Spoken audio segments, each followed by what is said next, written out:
but they have anatomical features that will, as they get to the surface, you'll always see their wings, and the fish is alive, and they're jiggling out here. And they kind of have a special joint on their, what we call the wrist of a raptor, but it's kind of like the elbow.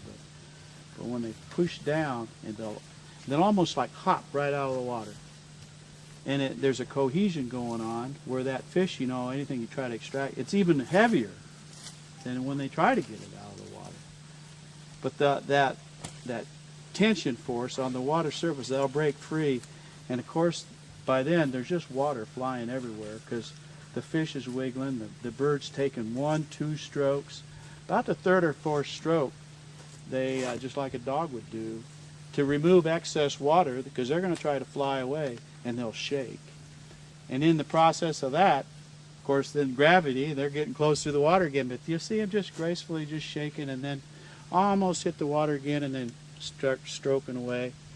And that's when their friend the eagle would come by and say, try to get that fish. But they can even, they're pretty formidable, even at that, of defending, you know, what they've got. But these talons, they're just like a work of art in many respects. And Kay, did you bring your educational outfit? I brought the Bard out. Yeah, I brought the Bard out. But anyway, so you know the talons. But those fish, you don't see them drop a fish very often. They'll stroke away, and what you've just witnessed is probably one of the most powerful components of a water being take to the air. And of course, the thing I think that really inspires a lot of us, where it's more than just a casual observation, is what you've just witnessed is like fishing perfection. It's, you know, they see a fish, they know that it's under the water, they know exactly where that fish is located with the refractive, the way the light hits the water, and get that fish and fly away. It's just truly incredible. I think the one thing I'd like to tie together also is that we're 70% water, and these are water birds, true to the form. An eagle will scavenge.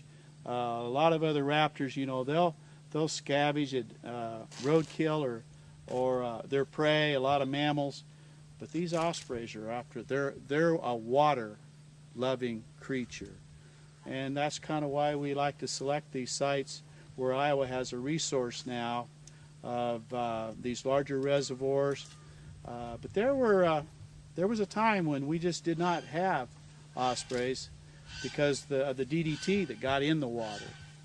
You know, so anything that was affecting the DDT, that DDT affected, ultimately ended up in the water. And we just about lost ospreys. There were a few pockets around the Chesapeake in the eastern United States, up around the Great Lakes, and then out in Idaho and Montana. But those populations were severely decimated, and we've learned a lot since the 1970s. But I think if there's any species that can inspire us to do more for clean water and to work on these watersheds and to have some impact on the siltation that's coming down into these reservoirs, and not only is it a particle of the earth, but it's got the fertilizer, the potash, and the nitrogen. It's all bonded to that piece of silt. That stuff needs to stay where it's meant to be, out in the farmlands and not in these riverways. So if there's any species that could do us a real favor in cleaning up our water, I think the ospreys have a real powerful message there. This is Kay Neumann from Saving Our Avian Resources over in central Iowa, or west central Iowa, and she also releases ospreys at that facility. Yep. But she's got a Bard owl to because I surprise Pat, because we had talked before this. We have an education osprey that had a dislocated shoulder, has some wing issues, and isn't able to fly, and so he is one of our education birds. But we have gotten 2 other osprey in the last couple weeks, and so he's kind of busy guarding them. So I have a male education bird. We got two. We got a wild female in from Sioux County and then a release bird from Warren County that are just needing a little extra time to exercise some kinks out of their wings. And he's guarding them and getting them to eat. Osprey are really difficult to eat in rehabilitation situation. For some reason, it's like they almost refuse to do it, and they're even hard to force feed. Most of these guys, food is a big issue for them, and when presented with free food, that's, it's not an opportunity that they pass up. But osprey are real difficult to get to eat in captivity, and since our education bird was doing so well, as soon as we got these other two in, we put them in the same pen. They watched him eat, sort of the monkey see, monkey do sort of thing, and they're both doing really well eating and healing. And so I just sort of thought, well, everything's working. We would just not disturb the situation. And so they're all three in one of our large flight pens, and hopefully two will be able to go. So tonight we have two barred owls to let go, and so we brought our education barred owl to kind of connect in with the two release birds, and they also have a really good tie to the water river system. They're kind of a bottomland timber nester, and so they need big trees. They need these buffers around rivers. You're going to find them around water. They're on the owl kingdom. Yep. These are the birds, the owls that need to stay closest to water. So you look for river bottom timber, and that's habitat for a barred owl. They are cavity nester, and so this is our education bird. I think he's trying to stay close to me, like I'm a tree. They are very camouflaged. They're designed to look like bark, and so when they're afraid or when they want to stay hidden, they'll do just this. They'll snuggle up to the trunk of a tree and blend in. That's their defense, is to try to stay hidden. This one had an injury to his humerus bone, the big bone in his wing, compound fracture right near his elbow joint, and it healed nicely, but his elbow joint doesn't work just the way it needs to for him to be able to fly and be released. So birds that were not able to release, something has happened to them that we can't set them free again, we have several of them that we use for programs. Those are the ones that the Fish and Wildlife Service and the Iowa Department of Natural Resources allow to be on education permits, are non-releasable birds, and this gives kids and adults too a good chance to see something up close that normally you have to watch from a canoe if you're lucky, or kayak if you're lucky, and you're still, kind of a ways away from them. So having these guys around to be able to show you these animals up close is really a benefit, I think, as far as being able to connect with them and see all their different adaptations. So two barred owls to release tonight that were young of the year. So they were hatched this year. I do not know how old our education bird is. Owls don't change plumage, not like eagles or osprey or red-tailed hawks, where their eyes change color as they age, and you can get a really good guess of their age for quite a while. These guys, as soon as they have their feathers in, that's it. They don't change color, their eyes don't change color, nothing about them changes. And so he came in as a fully fledged, fully feathered bird, and we've had him now for about 2 years, and so we know he's at least 3. But he could be much older than that. He could be in his middle teens. I think these guys can live on into their 20s. So barred owls have no feather tufts. If you think about screech owls, great horned owls, long-eared owls, short-eared owls, a lot of our owl species here in Iowa have little feathers sticking off the tops of their heads. And those feathers are part of their camouflage. Don't have anything to do with their ears. Their ears are right where you would expect them to be on either side of their head. But the feather tufts are just, decoration. But these guys, barred owls, barn owls, saw-whet owls, those are the ones that I can think of right off the top of my head that have no tufts. And dark eyes. So it's always fun when people call. So I do the game, the rehabilitators game. Identify the bird over the phone. Mm-hmm. Yeah, because you just never know. People, it's real interesting to see how people have such a different perspective of size when something is right in front of them. A little nighthawk can become a peregrine falcon, so nighthawk is about this big, and peregrine, is probably 10 times that size. And so I always try to guess what I'm going to get in the box when it comes in for rehabilitation, and I always ask people what color the eyes are. And amazingly, that's not something they're looking at. They're looking at the talons, they're looking at the wings, but barred owls have dark eyes. He's just not going to stop looking at my mouth moving. Dark brown eyes, almost the color, almost black like their pupils. And so that's one really good characteristic, identifying characteristic of a barred owl is the dark eyes. Screech owls, great horned owls, yellow, big yellow eyes, and so that's a difference. And a nice bright yellow beak. That's a good identifier too.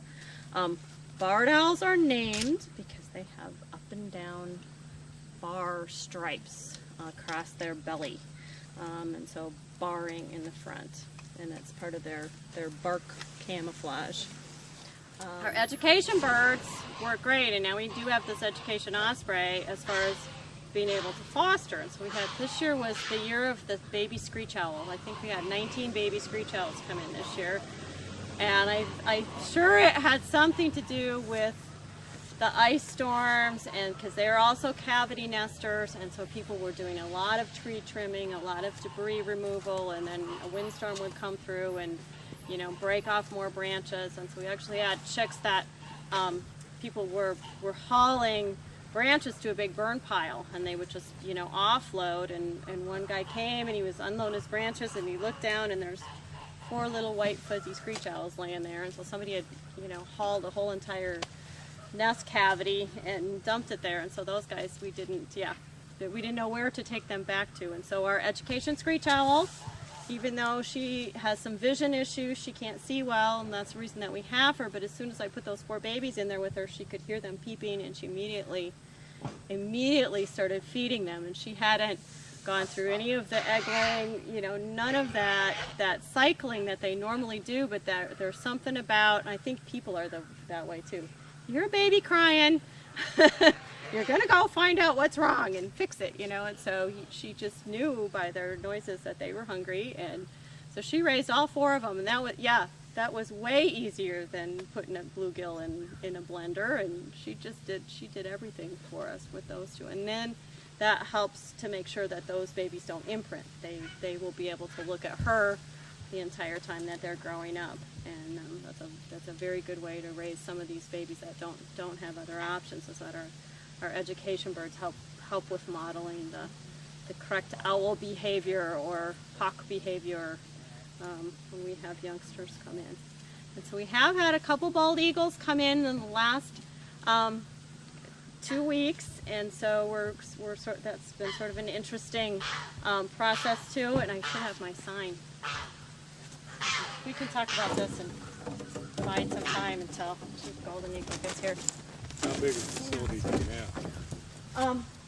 We see about 100 wild birds each year for rehabilitation, and so we have a 60 by 100 foot pole building type of building that's all split off into different flight areas for them. And so this is one issue that relates to our bald eagles and our river systems, and the fact that because we have open water in the wintertime, we have eagles coming to Iowa to spend the winter. And during the fall and winter, that's the hunting seasons for people. And so people are out deer hunting and doing different activities outside, and eagles have discovered that deer carcasses are a really good source of food.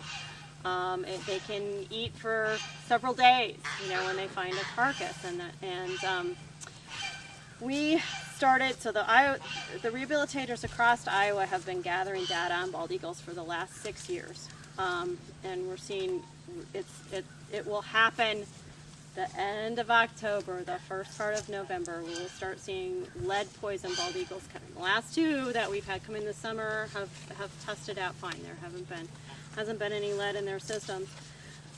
But when they scavenge from deer carcasses, if the deer has been wounded with a lead slug or a lead bullet, it leaves behind little fragments of lead. It breaks up on impact on the deer, and a tiny little piece will kill an eagle or debilitate them so much that people are able to pick them up. So last year in Iowa, in 2009, Rehabilitators across the state admitted 27 eagles with lead poisoning, so they had to ingest lead. So that's 60% of all of our cases of bald eagles. And so to kind of get an idea of how that is for us, if 60% of the people going to an emergency room had some sort of poison in their system, the doctors in that emergency room would be alarmed, to say the least, that there's something going on that is wrong. And so that's exactly how we are feeling about that this number of eagles coming in is a warning to us that there's a problem.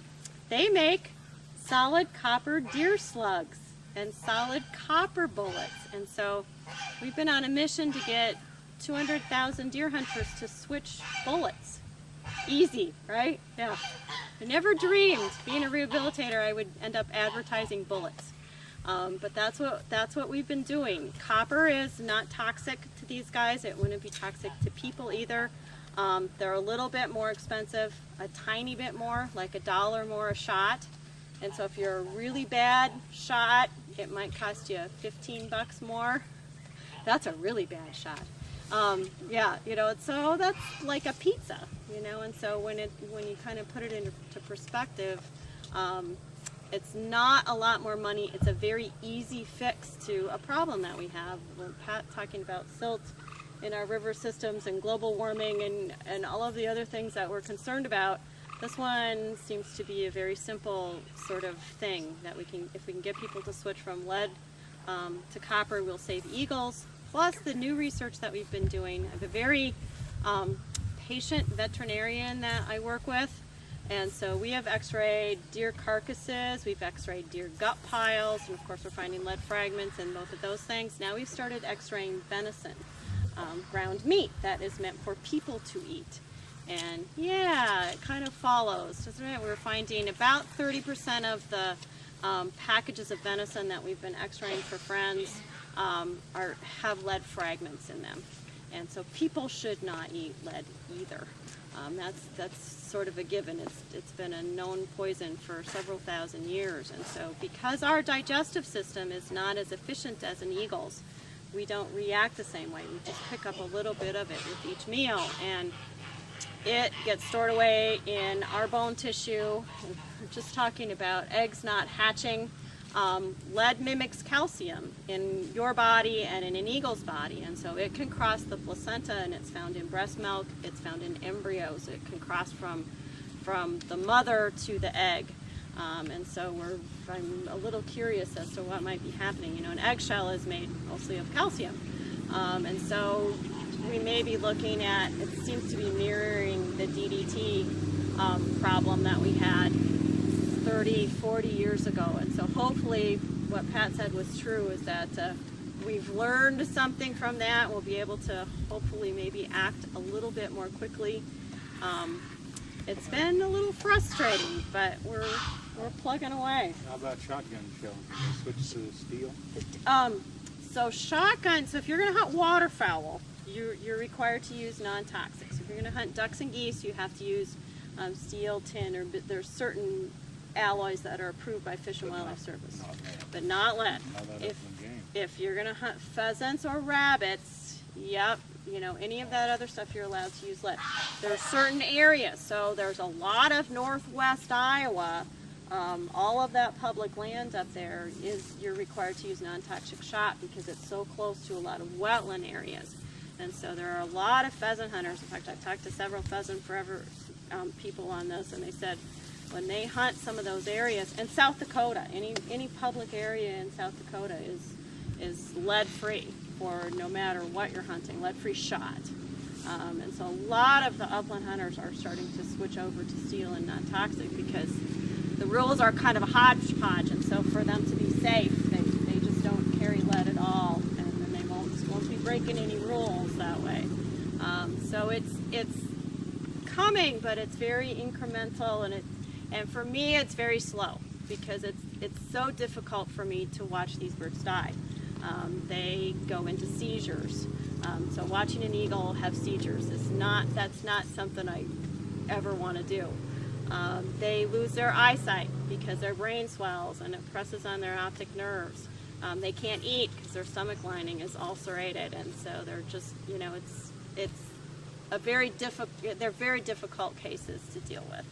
And so we're hoping as more people know what is happening. A lot of the hunters I talk to, they have no idea that this is going on, and as soon as they follow this chain in their mind, they're to the store and they're buying copper slugs or they're buying copper bullets. And so hopefully the more people that know about it, the better off our eagles will be and our kids. So in children, lead lowers their IQs, causes it, so you're not as smart as you would have been, which is, so how smart do you need to be? We have had this, discussion with some people, but that's not a good thing. You usually need to have all of your wits about you. So lowers IQs, attention deficit, and they're linking it now to lead levels in children can cause aggressive behaviors. Acting out kinds of behaviors. And so it affects their nervous system and their brain development. Does Is the basically state what it does. include that information with the hunting licenses? They have a little bit of it in there. But Are you petitioning to look a lot more? I have been. I've been trying very hard. And it's been, I didn't think it would be this hard, but it has been very difficult to convince them that this information needs to get there. And so it's on the back. It's in there, but it's in the back, and it's not as detailed as I guess I would like to have it. And so maybe next year we'll keep working. Yep. So we will see what happens, because I don't think this is a sustainable situation for bald eagles. They don't start to reproduce until they're 5 or 6 years old. They usually only have 2 chicks. If something happens to that nest in the middle of the nesting season, they're not able to start over. It's such a long period in the nest. They're supposed to live to be 30. And so when we start taking these adult, and usually it's adult females, because adult females in the wintertime are absorbing more calcium than adult males and juveniles, because they're getting ready to lay eggs. And so we're selectively poisoning adult egg-laying females out of the population. So our database, we're running about 70% adult females in our lead cases. And so that's not a good thing either. That's not the segment of the population that you want to remove from a bird that's just been removed from the endangered species list. They spent about 30 years on the federal endangered species list, and they have just come off. And so I think this is something that we should be paying attention to and hopefully correcting. So we will see. We'll see what happens next. Any questions about anything? Any more barred owl questions? He's just getting a little bit warm, so you can see him. Is that what he's doing? Yeah, they have to pant in order to cool How far themselves around off. can he twist his head? They can do 270 degrees. So straight back behind them and then over the next shoulder. And they have a very long neck.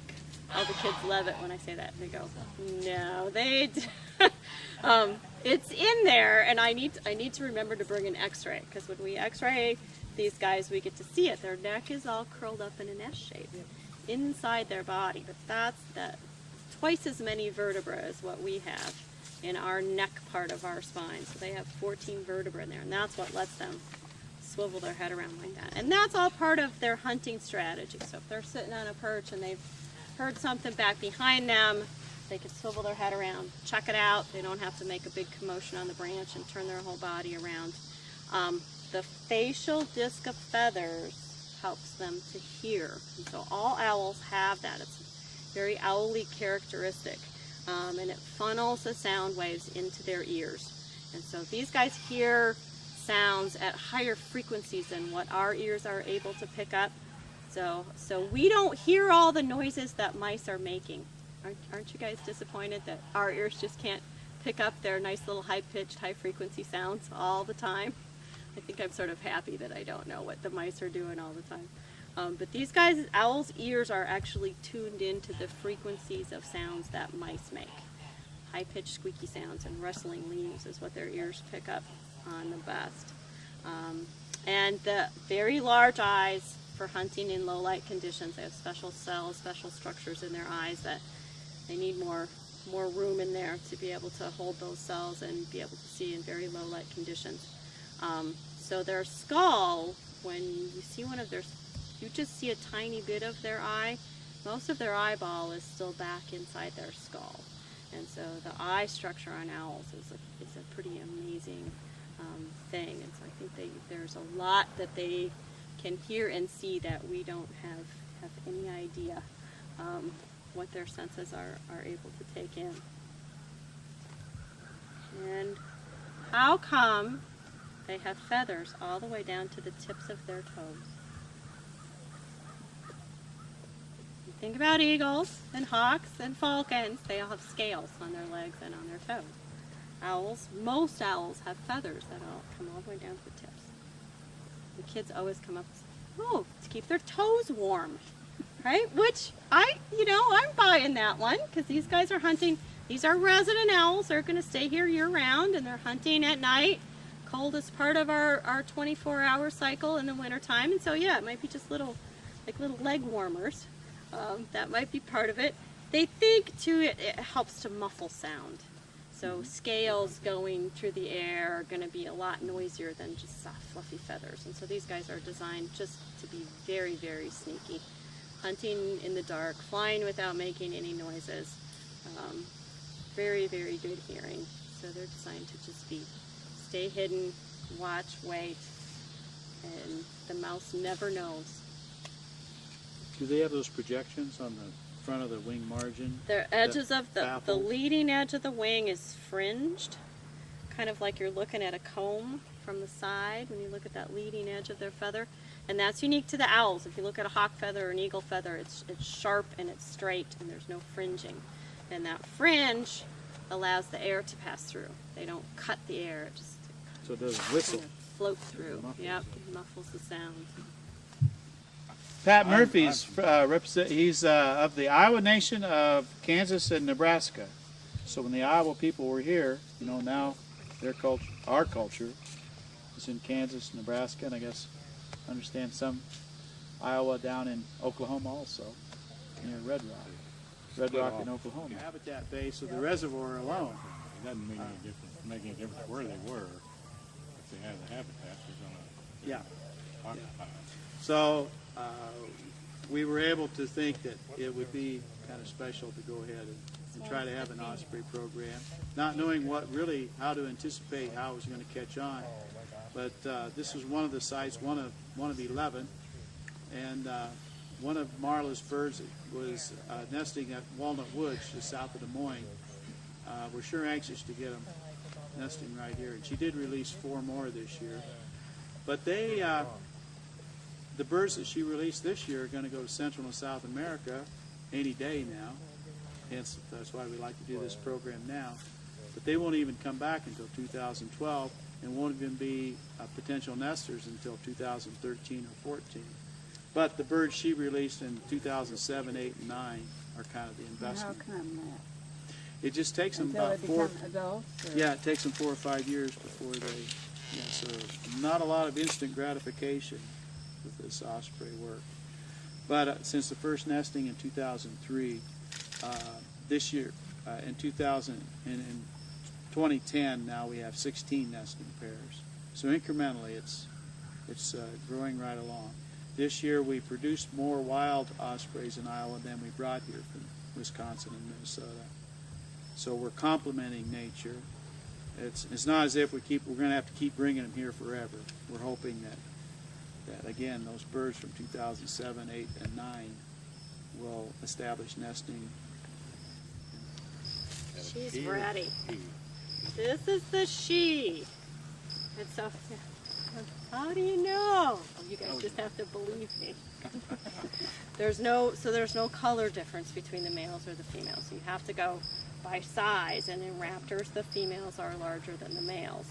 And so she weighed in right around at 750 grams, and the other guys at right around 600 grams. So not even a half a pound difference, a quarter pound difference. But you'll notice when we do the second one, his feet are quite a bit smaller. and just kind of overall body length. Quite a bit smaller. So I think she's probably already pulling them off. Fingers. You get your fingers wrapped around her, she's gonna just go. Yeah, wrap around my fingers. I think you're good. If you just let her go, she'll fly. There you go. You first. You need help.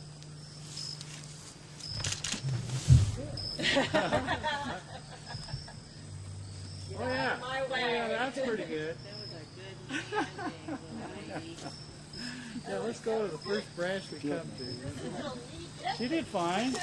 Yeah, she even did a little maneuver to get up there. Huh. All right, now. Yeah, there it is. Close to the branch. Yeah. Gone.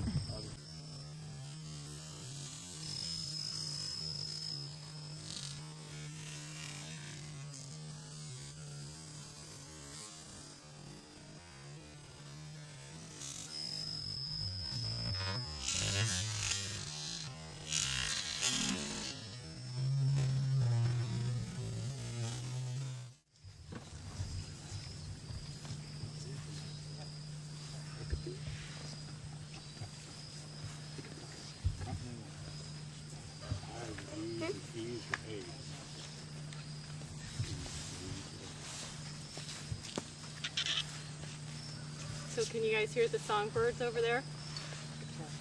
They found our owl. And so these youngsters that are out in new spots, they just don't quite have a hiding place, and so the songbirds will spend until dark letting everybody else know they're around. And so these guys are both banded, and so we should be able to track them if they show up again. Oh, this is a feisty one, Marla. Are you sure you want this one? Yeah, so these feet, quite a bit smaller. Let's see too. Well, just proportionally smaller. And this one actually is a little darker color. So there's a little variation. Now, isn't that beak a little deeper orange than the other one? Yeah, yeah, he's just got a little darker color all around. And I think it's just like, you know, some people have brown hair, some people have blonde hair. Same sort of thing. There's just a little bit of color variation on him. Okay, are you ready, Marla?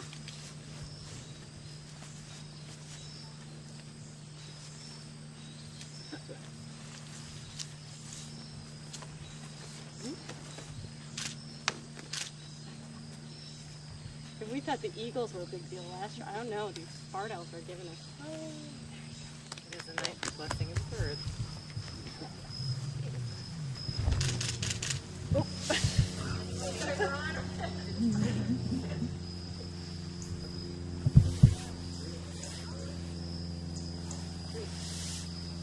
All right, so come on. Jumbo.